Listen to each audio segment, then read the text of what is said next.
Olá, pessoal. Espero que vocês estejam bem. Essa semana a gente vai estudar sobre os fungos, que são organismos bem importantes no ecossistema, tanto que eles têm um reino só para eles, que é o reino fungi, tá? Então, os fungos eles pertencem ao reino fungi, porque são organismos tão específicos, com nutrição específica, as formas de vida deles são diferentes de todos os outros organismos. Então, eles têm um reino só para eles, tá? Então, são seres vivos pertencentes a esse reino, são decompositores da matéria orgânica. A gente já falou sobre isso, sobre algum organismo que faz a reciclagem da matéria, que são as bactérias. Tá? Então, assim como as bactérias, os fungos também participam da reciclagem da matéria orgânica. Então, eles se alimentam da matéria orgânica de restos de animais, restos de vegetais, de outros organismos que caem no solo, e eles vão se alimentar desses restos orgânicos para se desenvolver. Então, eles participam também da reciclagem da matéria, ok? Os fungos também têm grande interesse culinário, tanto as leveduras na produção de pães, bebidas alcoólicas e combustíveis, como os cogumelos, que têm interesse na culinária de o próprio cogumelo ser o alimento, né? Como, por exemplo, aqui o champignon, o shimeji e o shiitake, que são bem usados, né? Também tem aqueles fungos que se desenvolvem em queijos. E esses queijos geralmente são bem caros, são bem vistos, porque tem um gosto extremamente diferente. Então, eles têm grande importância culinária também nos queijos, ok?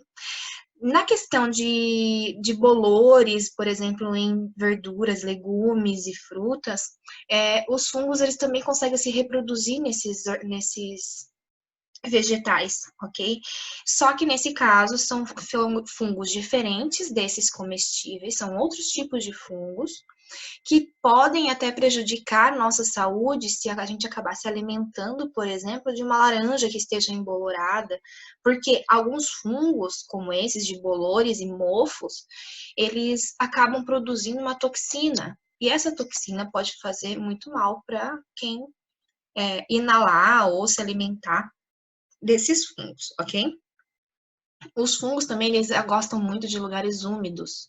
Então, é muito comum, quando chove no meio do mato, aparecerem muitos cogumelos. Por exemplo, a orelha de pau, que é esse daqui, que é muito comum aparecer depois de uma chuva, porque eles absorvem essa água da chuva e os nutrientes que tem no solo, que a chuva acaba trazendo para o solo. Então, é o ambiente perfeito para eles se desenvolverem. Então, os fungos, eles também se alimentam dessa matéria orgânica. Por exemplo, aqui nessa foto, é um tronco de uma árvore morta, tá? Então, em troncos, são matéria orgânicas, né? São oriundos de matéria orgânica. E o fungo é o ambiente perfeito para o fungo se desenvolver. Então, ele vai crescer nesses ambientes. Então, é muito comum, depois de uma chuvinha, se você for fazer uma trilha, uma caminhadinha, olhar no quintal de casa, vai ter provavelmente um fungo se desenvolvendo ali poucas horas depois da chuva, porque ele adora esse ambiente, ele precisa de água e matéria orgânica. Tendo isso, ele consegue se desenvolver muito bem. Ok? Os fungos também eles têm importância na saúde, porque alguns fungos causam doenças ou até intoxicações. No caso que eu falei para vocês, como eu falei para vocês, dos fungos que produzem uma certa toxina. Então, eles podem intoxicar os animais que comem, não só os seres humanos, mas na floresta também, alguns animais que forem se alimentar, por exemplo, de uma laranja que estiver embolorada, eles podem passar muito mal. Tá? E também tem algumas doenças relacionadas aos fungos, por exemplo, as micoses. As micoses, frieiras, são fungos, nada mais do que fungos, ok? Por exemplo, os fungos têm micoses, as micoses, as frieiras, elas geralmente se desenvolvem em lugares úmidos do nosso corpo, entre os dedos dos pés, na virilha, em lugares que tem um acúmulo de suor, matéria orgânica, e água é úmido, né? Então é um ambiente perfeito para o fungo se desenvolver. mas dependendo da quantidade de fungos, ele pode ser bem prejudicial para a nossa saúde. Então, ele também está relacionado a doenças. E a gente tem um fungo bem importante, bem famoso também, que é o Penicillium notatum, que é uma espécie desse fungo, que é produzida penicilina, o famoso antibiótico, né? Que é usado contra bactérias. Então, acidentalmente, um cara chamado Alexander Fleming, que foi um pesquisador, ele, sem querer, deixou a cultura de bactérias dele crescer fungo nessa cultura de bactéria. Isso fez com que as bactérias ao redor desse fungo onde ele estava crescendo morressem.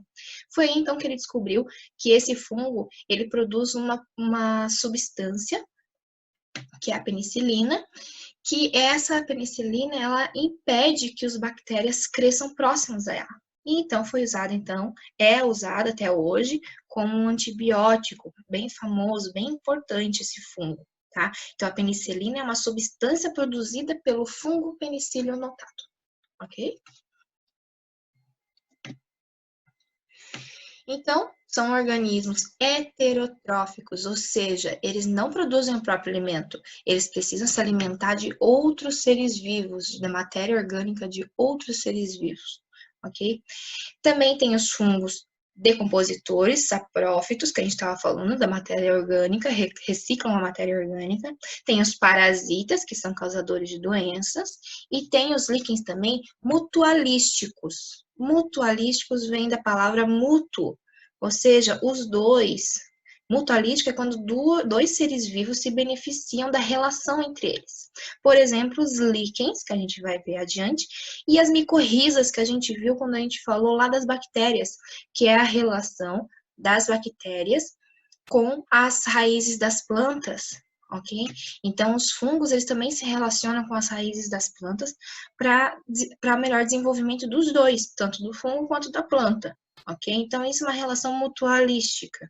Então, aqui, por exemplo, a gente tem um tronco, ó, e os líquens parecem folhas, mas na verdade não são folhas, não é uma planta, não é do reino Plantae.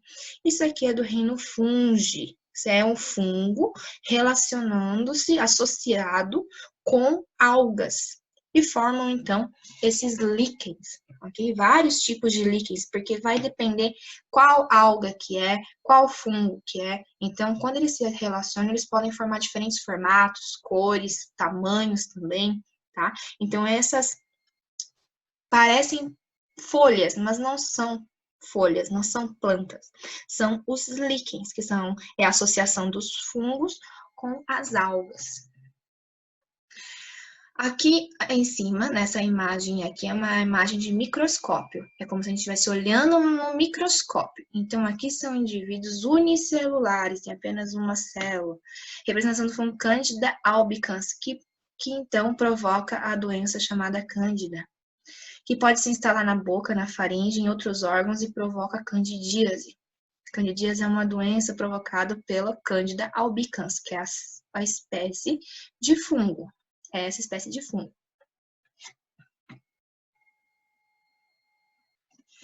Então, os líquens, olha só. Os líquens, eles podem ser associações entre os fungos e algumas algas, ou fungos e cianobactérias. Então, tipos de bactérias. Cianobactérias são aquelas bactérias que fazem fotossíntese. Então, os fungos podem se relacionar com elas e formar outros tipos de líquens também. Então, tem uma diversidade gigantesca de líquens. E é muito comum ter líquens nos ambientes, nos troncos das árvores, em rochas, tá? E isso também pode ser um bioindicador, que um bioindicador é aquele organismo que indica se o ambiente está bom ou não. Então, os fungos, eles também atuam como bioindicadores. Se tem fungos em determinado ambiente, eu sei que aquele ambiente está ok, está saudável, tem bastante matéria orgânica ali, e isso é bom para o ecossistema. Tá? Então, eles também funcionam como bioindicadores. Então, aqui temos exemplos de líquens verde, aqui nesse caso, e esse líquen aqui de cima já é diferente desse líquen aqui de baixo, porque provavelmente devem ser outro tipo de alga, outro tipo de fungo. Então, aqui nessa imagem de cima, os fungos são mais esverdeados, quase amarelados. Então, são outros tipos de fungos, outros tipos de algas. Então, é uma diversidade muito grande. Então, os fungos, nessa relação dos fungos com as algas ou cianobactérias, os fungos, no caso das algas, os fungos retiram a água e nutrientes do ambiente. Eles oferecem água e nutrientes para as algas. E as algas utilizam isso para fazer a fotossíntese, que as algas fazem fotossíntese, certo? E para a fotossíntese é preciso água, nutrientes, luz solar, gás carbônico, gás oxigênio. Então, os fungos, eles dão água e nutrientes já prontinhos ali, ó, absorvem do tronco da árvore e já dá para as algas. E as algas conseguem fazer a fotossíntese, elas se beneficiam disso. E parte da matéria orgânica produzida pelas algas, porque as algas vai usar, através da fotossíntese, vai produzir energia, e também isso matéria orgânica, certo? E elas vão, parte da matéria orgânica produzida por elas é utilizada para o crescimento do fungo. Então, os dois vão se beneficiar, tanto o fungo quanto a alga, certo? Então, se eles se relacionarem, eles vão ter um benefício bem maior do que sozinhos. Então, esse benefício mútuo, ou seja, os dois se beneficiam, eu chamo de mutualismo, que é um tipo de relação ecológica. A respiração e a fermentação. A respiração dos fungos é do tipo aeróbica, ou seja, precisam de oxigênio para gerar energia. O tipo de respiração que não precisa de oxigênio para gerar energia, eu chamo de respiração anaeróbica.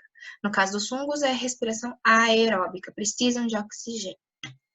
Então, no processo da respiração, os fungos emitem, ou seja, o produto da respiração, o que resulta da respiração dos fungos é gás carbônico, pode ser gás carbônico ou álcool. Sim, álcool, que álcool é uma substância. Tá? Então, os fungos, o resultado da respiração dos fungos pode produzir gás carbônico, CO2, ou álcool. Ok? E, então, a indústria utiliza esses fungos para produzir o que é de importância para a gente, com esse resultado, com esse produto aqui dessa reação química. Então, algumas leveduras, que são fungos unicelulares, ou seja, são fungos que têm apenas uma célula, é usado, então, em larga escala, tá? Aquele fermento, pacotinho de fermento biológico que a gente tem em casa, ali são fungos, são leveduras produzidas em laboratório e ressecadas em pó, e então vendida em saquinhos, né, ou potinhos, enfim, aquele fermento usado na cozinha são fungos. Então, quando eles se alimentam do açúcar ou da farinha, o resultado vai ser a emissão de gás carbônico ou álcool. Então, na produção de pães, por exemplo, para o pão crescer, ou qualquer massa crescer, é preciso, então, que esse gás carbônico seja emitido. Então, os fungos vão se alimentar da farinha, do açúcar, e vai emitir, então, gás carbônico, fazendo com que o pão cresça. E no caso do álcool, das bebidas alcoólicas, aqui, por exemplo, a produção de vinho. Então, como que se faz vinho, por exemplo? É feito um suco de uva, aqui são várias uvas, ó. É suco de uva e coloca as leveduras ali para se alimentar da uva, que é o carboidrato que a uva, que é um vegetal, que é uma planta, produz, correto? Então, os fungos vão se alimentar dessa uva e vão produzir álcool. Então, vai tornar esse suco de uva com álcool, que vai se tornar o vinho. A mesma coisa para cerveja, para vodka, para todas as outras bebidas alcoólicas. O que vai mudar daí é o vegetal que vai estar ali. No caso da vodka, ao invés de uva, vai ser batata. Na caso da cerveja, ao invés de uva, vai ser cevada. Então, o que vai mudar é isso. Mas o fungo, ele vai se alimentar daquele substrato e vai emitir gás carbônico ou álcool. No caso dos pães, emite gás carbônico. No caso das bebidas alcoólicas, vai produzir álcool. E também alguns fungos, eles podem ser usados na produção de combustíveis. O diesel, por exemplo, tem um fungo específico, que é do gênero Aspergillus, que ele produz o diesel. Então, o diesel também pode ser produzido através de fungos. Então, estão vendo a importância que os fungos têm para nós? No ambiente, para nós? Como os fungos se reproduzem? Eles podem se reproduzir das duas formas que a gente estudou, tanto sexuadamente quanto assexuadamente. No caso de reprodução sexuada, geralmente são organismos pluricelulares, que têm, então, as hifas, que são partes, são como se fossem essas raízes dos fungos, eles são compostos de hifas, como se fossem várias raízes juntas. Quando essas raízes de um fungo se fundem, ou seja, se juntam com hifas de outro fungo, pronto, já tem a variabilidade genética ali, tem material genético de dois fungos diferentes, já é o suficiente para produzir os esporos. Os esporos, cada esporo desse daqui vai formar um novo fungo. Então, com a fusão, a junção de duas hifas de dois fungos diferentes podem formar esporos. E esses esporos, ao cair no solo, então, vão se fixar e vão formar as hifas, novas hifas, né? E então, ó, aqui, hifas, como se fossem as raízes dele, no solo. E ao se desenvolver, né, consumir matéria orgânica que vai ter no solo, ele vai se desenvolver no novo fungo, tá? Aqui, por exemplo, esse ciclo aqui de reprodução está sendo representado um cogumelo, né? Esse cogumelo. Então, por baixo do solo que tem desse cogumelo bonito que a gente vê por cima, por baixo vão ter as hifas. Então, quando essas hifas se fundem de um cogumelo com o outro, então reprodução assexuada, tá? Com troca de gametas. Agora, quando a reprodução é assexuada, então ele tem um corpo de frutificação. E esse corpo de frutificação, ele tem esporângios, que são como se fossem canais onde esses esporos ficam guardados.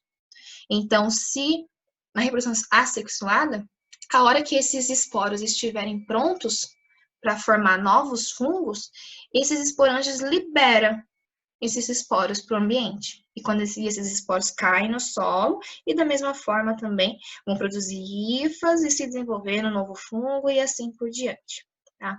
No caso dos fungos unicelulares, a reprodução ocorre por brotamento, ou seja, como aqui na imagem, esse aqui, ó, cada bolinha amarela dessa é um fungo unicelular. Então, quando chega na época de reprodução, ele simplesmente brota mais um. Ele vai brotando. E aqui depois ele se separa e formam dois fungos. Então, também a reprodução assexuada, ele sozinho se reproduz. E esse tipo de reprodução eu chamo de brotamento.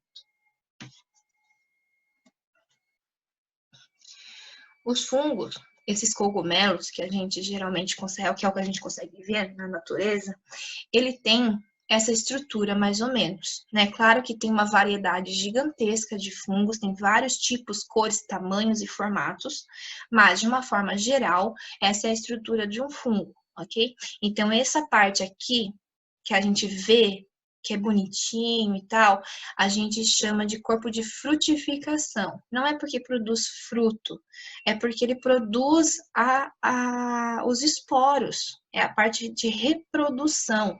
Então, o corpo de frutificação está totalmente ligada à parte de reprodução do fungo.